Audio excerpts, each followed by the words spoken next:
எந்த காலகட்டத்தில பாட்டு எழுத ஆரம்பிச்சீங்க? பிகினிங் அதுக்கு தான் வந்தோம் நம்ம அப்படிங்கிற மாரி தான் இருக்கு. பாட்டு எழுதுறது ரொம்ப பிடிக்கும் சார். ம். ஏன்னா, நம்ம பாட்டுக்கான இம்பார்ட்டன்ஸ் வேற சார். அது ம். அது ரொம்ப பயங்கரமானது. நா. முத்துக்குமார்லாம் நம்ம வைரமுத்து சாரு, முக்கியமா கண்ணதாசன்.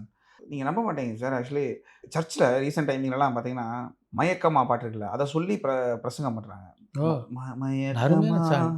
கலக்கமா. ஏன்னா சார், ஒரு சர்ச்சுல ஒரு ஒரு சினிமா பாட்ட சொல்லி வந்து பிரசங்கம் பண்றாங்கன்னா, அந்த பாட்டுக்கான வரிக்கான வேல்யூ என்ன பாருங்க.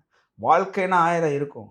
இன்பம், துன்பம்லாம் வந்து போகுங்கிறத ஒரு கான்செப்ட் சார். நீங்க ஒரு பாட்டுங்கிறது திரைப்படத்தில சும்மா மட்டுமே இல்லங்கிறதுக்கு அது சாட்சி. ஸோ, எனக்கு சின்னதுலேருந்தே சார் அந்த வார்த்தைகள் மேல மிகப்பெரிய ஒரு இது. ஸோ, எழுதணும்னது. இப்ப என்னன்னா சார், கம்போசிங் வந்து ஒவ்வொருத்தவங்களுக்கும் ஒரு ஸ்டைல் சார் ஆக்சுவலி. சிலவங்களுக்கு வந்து ரிதம் போட்டா வரும். சிலவங்களுக்கு பியானோல வாசித்தா வரும். சிலவங்களுக்கு வந்து ஒண்ணுமே இருக்காது. அப்படியே வாயில பாடு. எனக்கு என்னன்னா சார், வார்த்தைகள் இல்லன்னா வராது சார். இப்ப நான் வந்து சும்மா தன்னன்னன்னா தன்னா இப்படின்னு பாட முடியாது. அதுக்கு ஏதோ ஒரு லிரிக் இருக்கணும் எனக்கு. ஸோ நான் அப்படி பண்ண பாடல்கள்லாம் இப்ப கண்ணம்மா ஒண்ணு எடுத்துக்கிட்டீங்கன்னா, நான் தான் எழுதியிருப்பேன்.